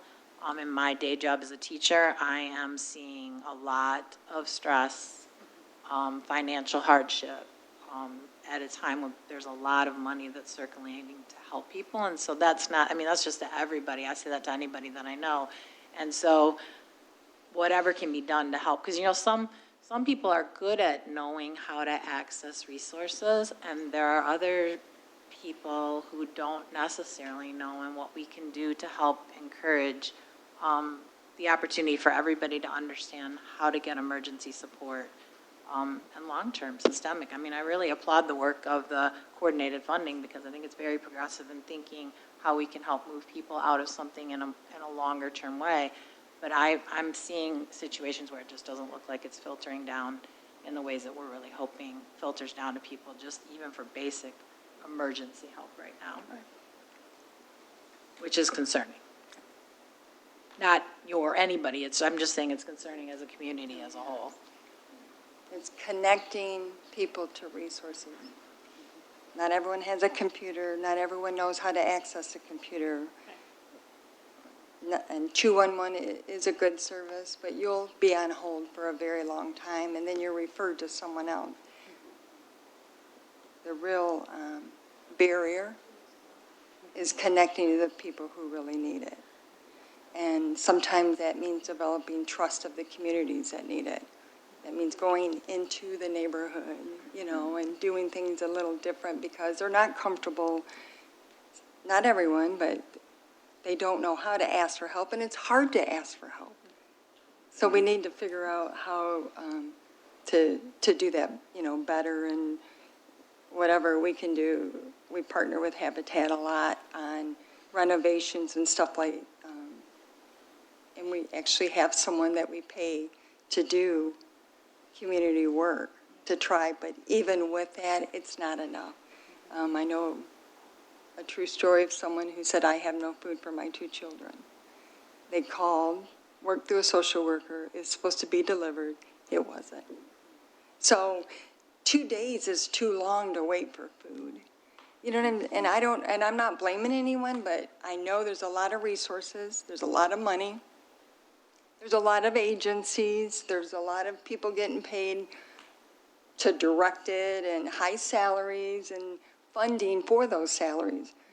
But if we're not connecting to the very people that need it, then we're missing our mark. And we want to help bridge that somehow, to be involved and make a difference, and to make it easier for people to connect to resources.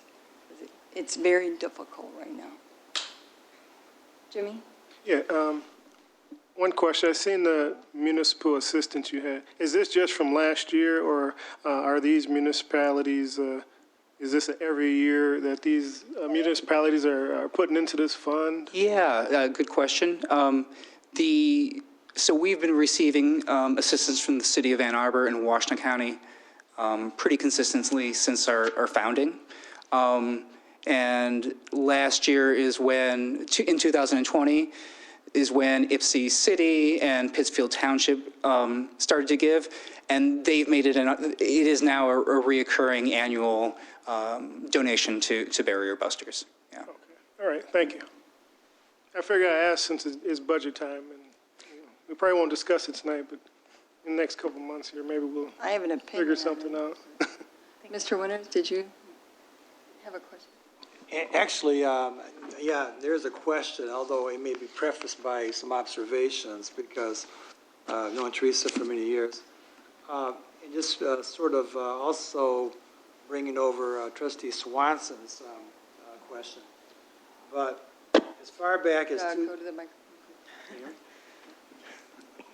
Well, as far back as 2015, and in 2017, Washtenaw County did the Housing Affordability and Economic Equity reports. And that was actually funded, as I recall, by HUD, but it went through the office, through your office. It was done by planning consultants based out of Alexandria, Virginia. And as a result of those studies, it was extremely, I don't know how else you can say this, there's currently, it brought to the forefront what we have seen for years, that there are this is a county divided. And there is no other way of putting that, where basically Carpenter Road almost divides the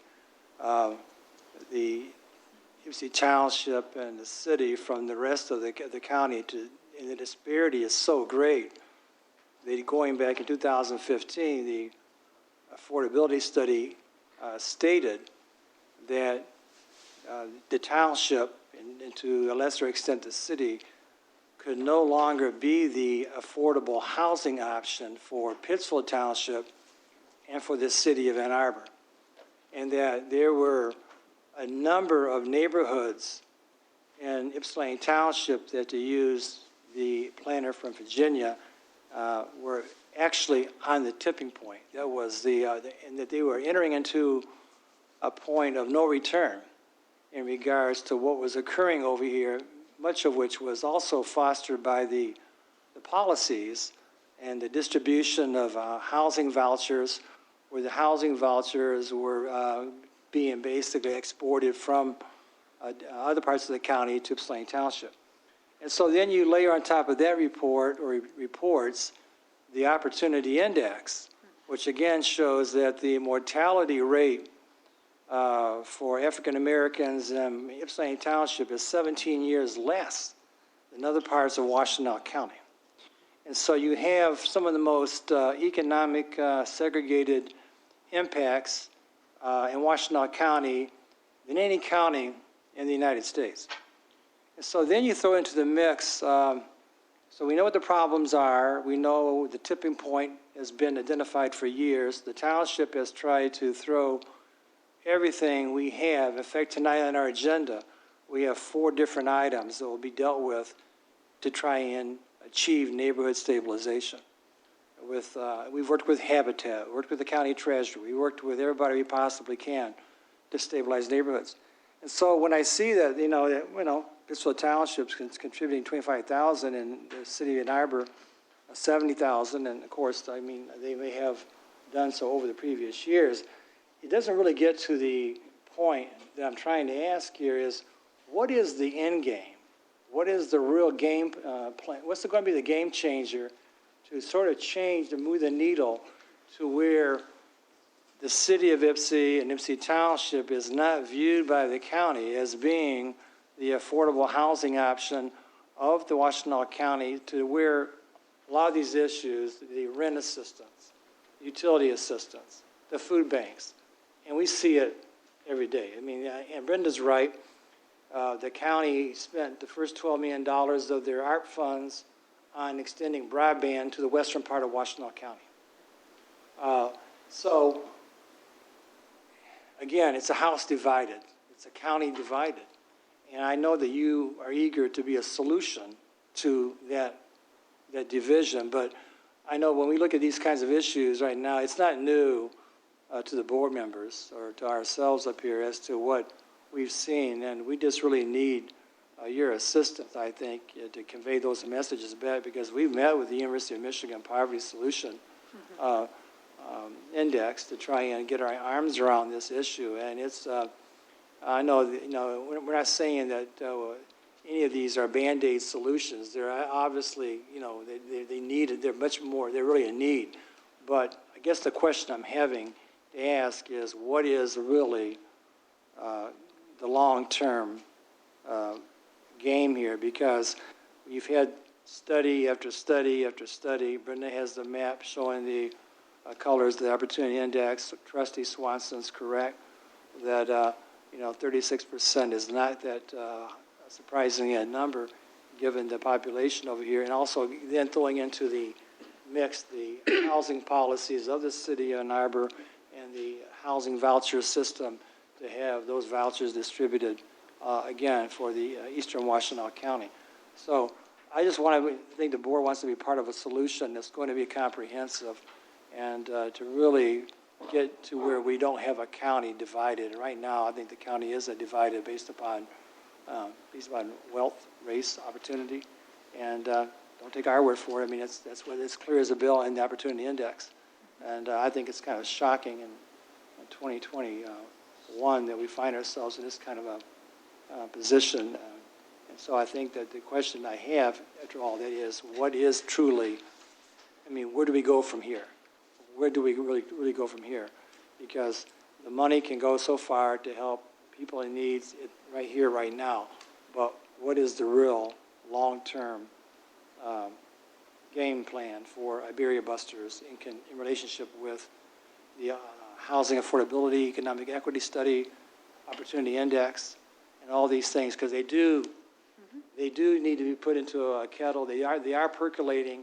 They do overlap.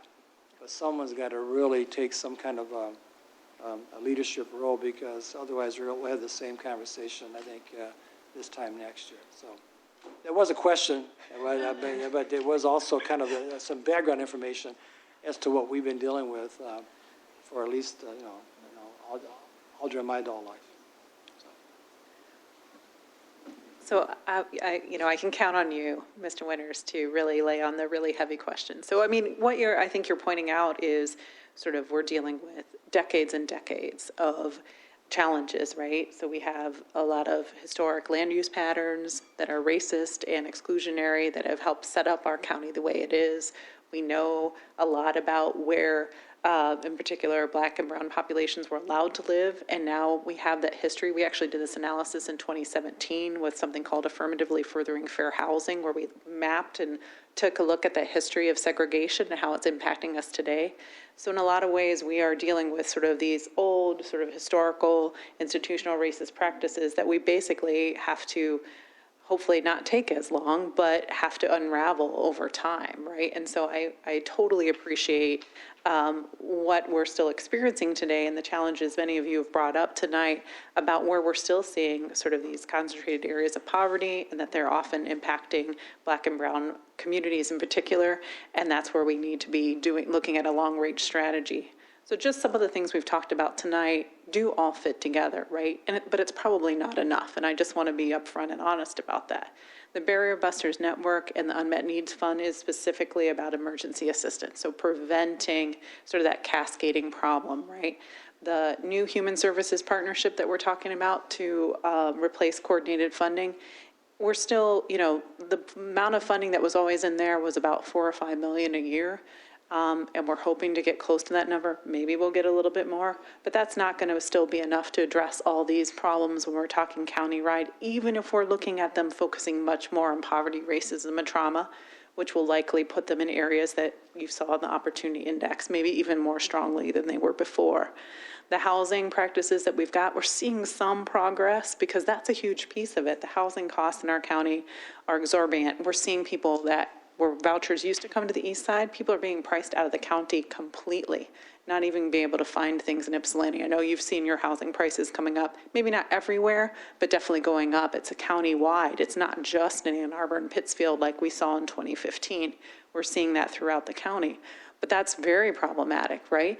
Because we're also losing units. We lost more than 900 affordable units countywide in the last 4 years, about 300 up around the LaForge area in Ypsilanti Township, right? So those happened. We lost Cross Street Village in the city of Ypsilanti, a great senior property. We lost another 200 in Pittsfield Township.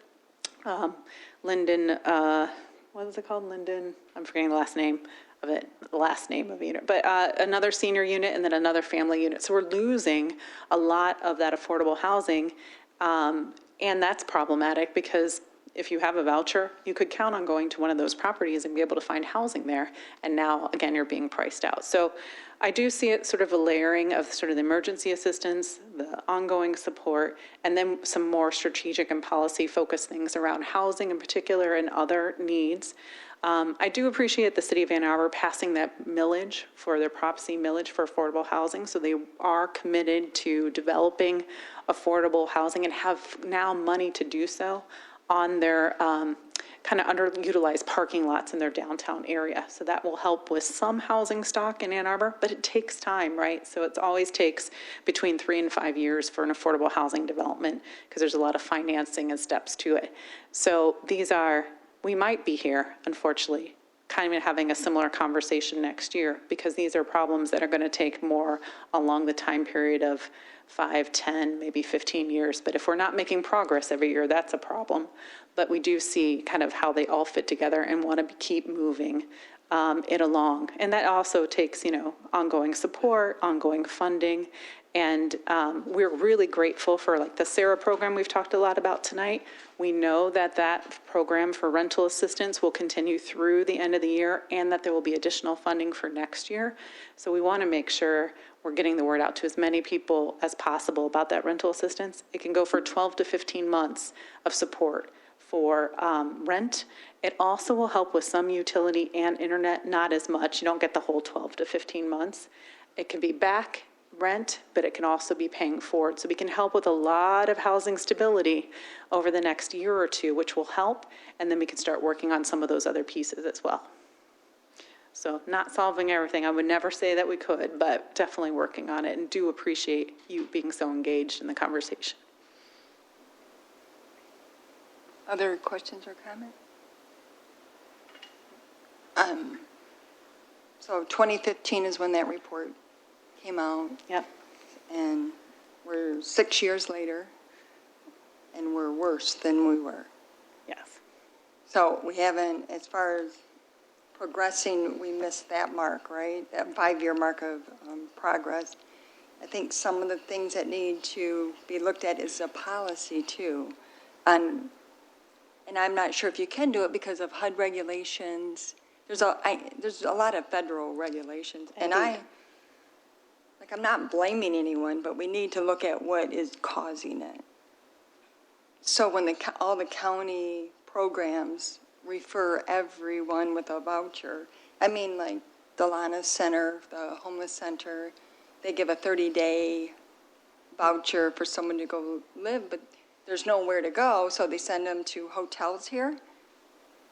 And I think 2 people have been killed on Michigan Avenue that were placed from the Lana Center. That shouldn't happen, and a 30-day voucher to get them out of a homeless shelter into a place where they got killed. That's sad, and that's not a solution. I don't know if that's a federal rule or not. I know that our homeless shelter, I don't want to use these words, but it is, the words I can only describe it, is that it has an open boundary, so we can take people from other counties coming into Washtenaw County. Oakland County, I heard stories of them dropping homeless people off in our center in Ann Arbor for Washtenaw County. We need to help our residents and lift them up before we try to help other counties. I just wish we could really focus on our county. And that's one area. I think with the prisoner reentry program, that all great ideas, but again, where are you locating people when what is the plan? Where do they go? Is there a support system? Are you concentrating poverty through these voucher systems, through these programs through the county? Ann Arbor Housing Commission. Where do people go? Because if they go through the Ann Arbor Housing, there is no housing. And as we all know, I sat on that committee for years, affordability study, trying to make a difference. And because there's no housing there, they come to 48197 and 48198. So the actions of those policies, which I don't know if they're federally regulated or not, is creating concentrated poverty in areas that's affecting education and, you know, a lot of the health indexes that we have, the education, the safety is, I mean, I would be not ashamed, and maybe embarrassed that we're the 8th most segregated county economically in the United States of America. I would be so embarrassed to make that statement, but it was in the printed version of the newspapers where we read it. And it's thanks to the U of M Poverty Solutions that brought it to light. And you've repeated it, and we're not hiding it, but what are we going to do about it? That's my question, you know. What's the solution? And that's what, you know, Doug is talking about. The first 15 million of the funds that were used for broadband expansion out west, without a doubt, people need broadband. You know, we need that because of the pandemic. But is that really, did you look at through the lens of equity? Not you, but the county, did they look at the equity lens, the opportunity index before they decided to spend that $15 million? It was hurtful to read that we weren't even considered in that discussion. There were other funds set aside, but it wasn't $15 million. That is, that's an infrastructure change that will forever change the West Side. That's what we need here, and that's what we deserve. I'm sorry? Oh, I did. Okay. I didn't know if you were talking to me. But that, yeah. Anyways, I just think that, I know barrier busters, I'm sorry, I try to remember things by association, but barrier busters is a good thing, and I'm glad you're doing it. And I'm glad our people are receiving it because they deserve it and they need it. But there's bigger issues. We can't keep talking about it. We gotta make a change in our education, our health, and the wealth, and the concentration of poverty. And we're so disconnected as a county. I'm disconnected as a supervisor. The broadband, I don't even know where the map's going.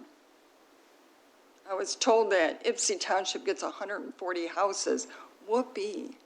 I mean, I'm glad for the 140 houses, but I don't even know where they're at. Are they in the low opportunity index? No. I think they are, but I can't recall. Are they? Okay, well then that's news to me because I don't know. And it's a shame that we don't know. Mm-hmm. And something has to change this time because we can no longer accept it. And I think residents are seeing it and they're standing up and, you know, making a difference. And I know Zoom meetings eliminates a lot. So I understand that too, but we need change and we need it soon. And it's more than barrier busters. So I don't know how to make that happen, Teresa. And we keep getting a request for MSHDA projects in Ypsilanti Township. That's not where the housing needs to go. We have our fair share. We have our concentration of poverty. Let us help lift our people up. And all we want is a good job, be able to take care of our family, and provide a good education or opportunity for job training. We want a safe community. I mean, we're no different than anyone else, but yet we get treated differently is how we feel. And so I don't know who you take that message to. It doesn't matter. I've said it a million times, but. Well, I'd love to come back and talk more about housing. I want to respect your time, but, and there's some changes that have happened related to some of the policies that you mentioned. So if you want to set up time, I'm happy to do that. I've been trying to set up a meeting. We wanted to meet about barrier busters.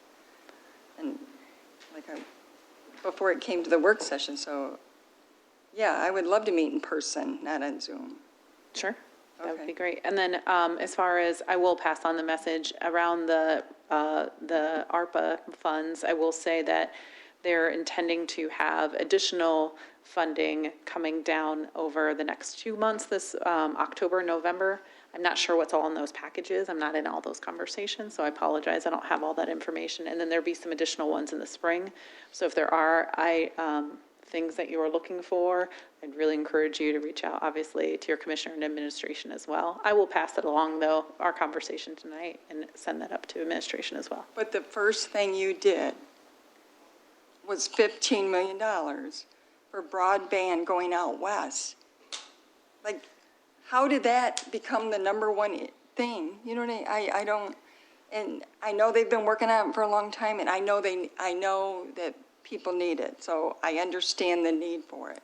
But they were teed up way before we were teed up for anything that we need in our area. So I don't know how do you get in the T, or how do you get in the table? How do you get in the circle? I don't know how to do that, but we're willing to do that. And I think if you asked our residents in the Opportunity Index what they need, that's a better way to get feedback too. You know, just really get in the grassroots and find out.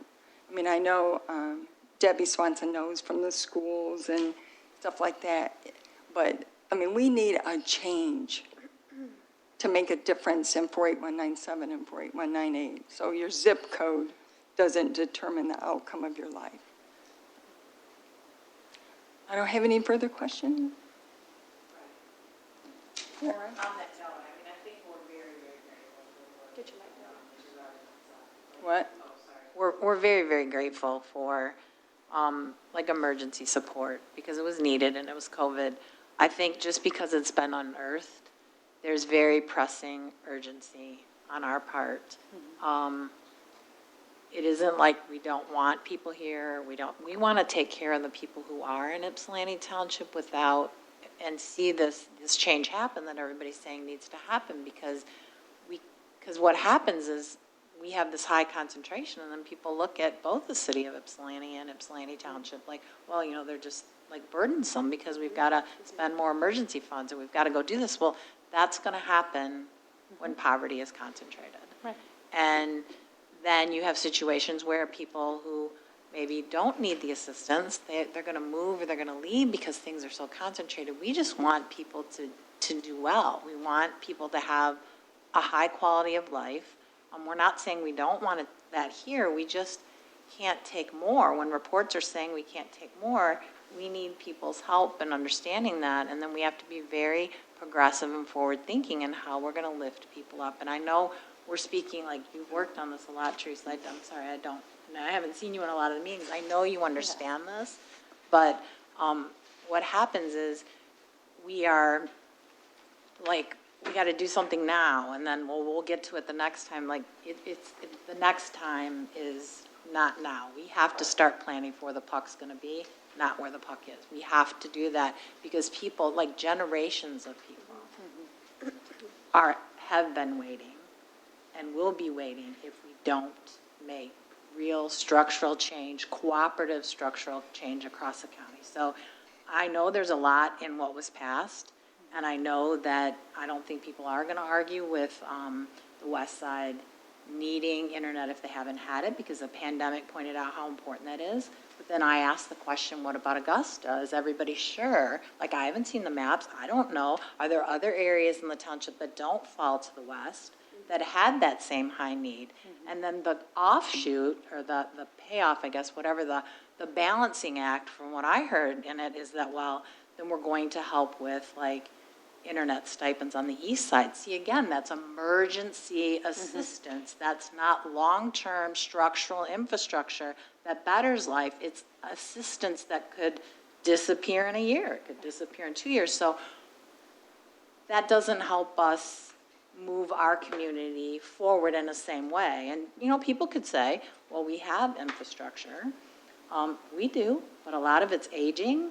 And as someone who taught online all last year, it cannot be said that there is consistent internet opportunity in the opportunity zones. I know that to be true, just from my experience. So do you see how that's not the same?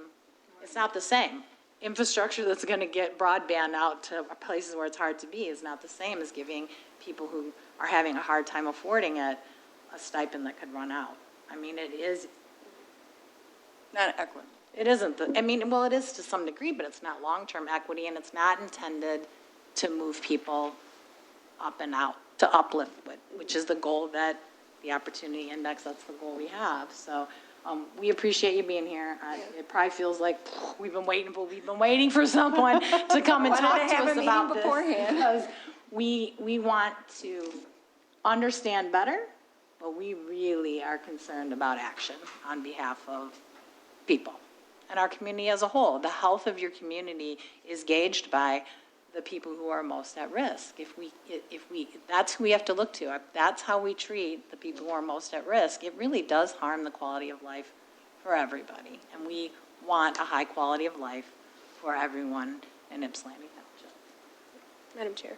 Yes, trustee. Sorry, no, you're fine. I had to gather myself, Teresa. Sorry, this is such a heavy topic. This is also why I thought it was best to talk about the Opportunity Index at another time, but you can see this is a topic that we could hardly talk about without getting emotional. Just as, Debbie was mentioning, and I think Supervisor Stumbo alluded to the fact that, our residents here are worthy, right, of services, and it takes a lot to get rid of that generational feeling that I've had my whole life as an Ypsilanti Township resident, of feeling that I'm worthy of services and I'm worthy of funding from our county. We shouldn't have to, I'm sorry for being emotional about this. This is why there's tissues by my table, but our residents here are worthy of that funding. And so, and excuse me for this, Teresa, because I know it's not coming directly from you personally, but when we are then reminded of what a burden we are to the county, it's just very hurtful. I think that's my microphone telling me I should just calm down a minute. But, and I know it's not intended to come across that way, but it's just this constant lifelong reminder that you're not as good, if that makes any sense. So again, I'm really sorry for being emotional about this, but I think that Trustee Swanson very eloquently said all of the things that we all feel so much in our heart. And so a big barrier to me is breaking down this divided county that Attorney Winters talked about, because it has been divided my entire life. And I've heard from people who've come for decades before me about the constant struggle and fight that it is to get the resources here that we deserve for our residents that are worthy. And on a brighter note, I remind my children every day, my 2 daughters can, like on the way to school, I always make them do a little affirmation. And it's always that you're worthy and should be confident.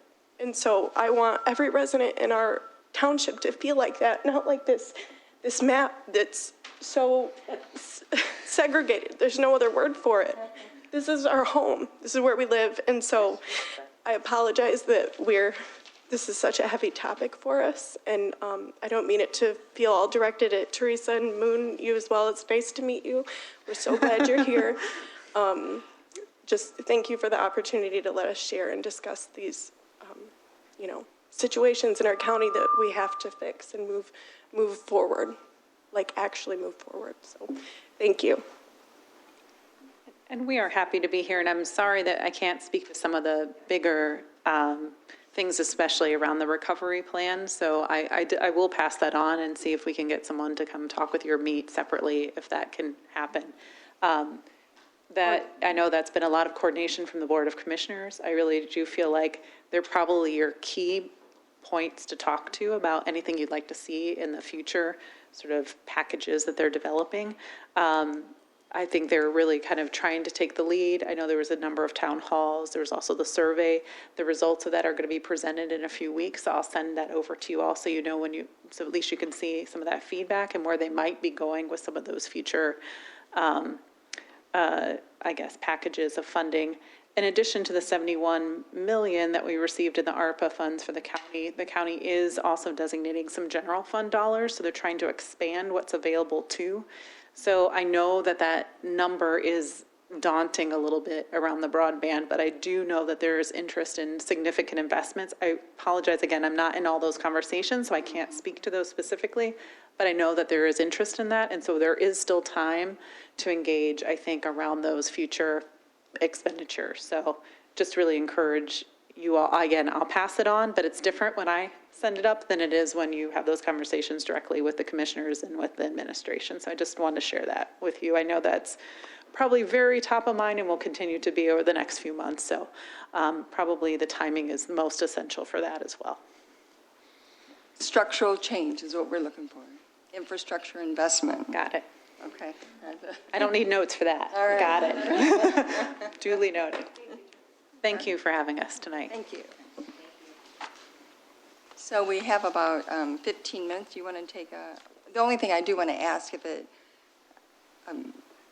add to other agenda, there was a request to, and Attorney Witters, I'm not sure if you were in the conversation. I know Attorney McLean was, but Galt Village again, is being broken into and unsecure. So they went to court on September 9th, and again, the owner has not done anything in order to secure it. So Mr. Bellers, who's our building director, he went out and received a quote to actually do it professionally so that it's secure from Belfour. And the amount of it is $9,645. We would like not to wait 2 more weeks before it can be secure. If we could authorize them to do this, and Doug, my understanding is that we'll get reimbursed, or it'll be put on as a lien on the property to get reimbursed. But between the police department, the ordinance department, I don't know how many times we have to go out there.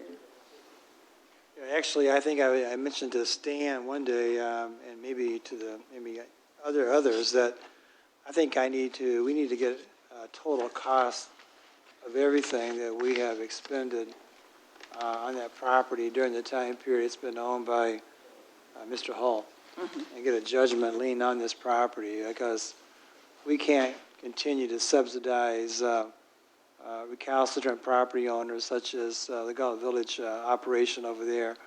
We have to do it has to be done for the public health and safety, but I do want to get a total number, if at all possible, from, I know the OCS has been involved with it at different times and different people, but I know we have a pretty large amount that we should, if we're going to go back for a lien, it should be for all the costs that we've had to expend.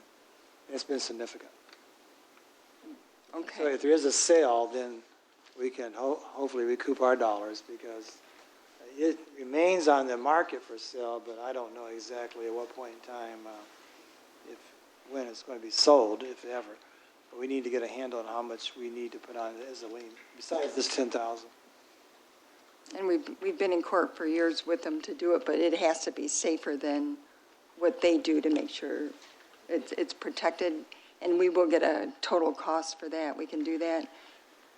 And I know that they tried to sell the outlet in the treasurer's office, and Jason, the planning director, saw it on the county tax foreclosure, and that's an outlet on Coleman, and they were going to sell it just separate from the parcel. So we're constantly trying to, make them be a good citizen or a business, and they're not. So hopefully it'll be demolished, would be my vote. And then I know we have a future vision of it in the master plan, but until we get a new owner, I don't think anything's going to happen. I So, think that's pretty obvious, pretty clear at this point in time, but we do need to get, to be made whole in regards to what we've been out over there. And from, I think Giovanna may have a lot of the invoices too. do you, so Denny was okay with us proceeding with this? I know he's aware of it, and I didn't see him today, but he's aware. Him and Dave have been in close communication on this, so yes. And I'm not sure if the board would consider adding that to this agenda. It needs to be done, yeah. It needs to be done. Okay, all right, cool. I mean, good. Can I ask a clarifying question about that, though? Is this the same as like if a homeowner, if they didn't pay, like would this go on the property taxes if it's a business? Or is that not the case? We would just have it waiting if it got sold, that these things would have to be paid back? No, it actually will require the court to order these costs to be placed as a judgment lien on the property. Okay. And then once that becomes a part of the actual court order, that court order would then be recorded with the Washington County Register of Deeds. So at the time of a sale, it would come up as a lien that would need to be taken care of before a clear title could be conveyed to a new owner. Okay. So it puts us in line behind whatever other mortgage company there is out there, but we do need to get all those costs in one fell swoop, I think, because I know we've been out an awful lot of money with the constant cleanup over there with the dumping and everything else over there. And an eyesore for the residents involved. And do we have to waive a financial, is that the same kind of thing as this other stuff that like when we, because I'm just learning about waiving the financial, do we have to waive the financial policy? It's an emergency request kind Okay. of to do it, and Belfour is our single source, who we always use that can do it immediately. Okay. So when there's a fire, they're the ones that come out and do it as well. But we can waive it if you, yeah. All right, good question. So the time is 6:50. We're going to take a break, and we'll be back here at 7.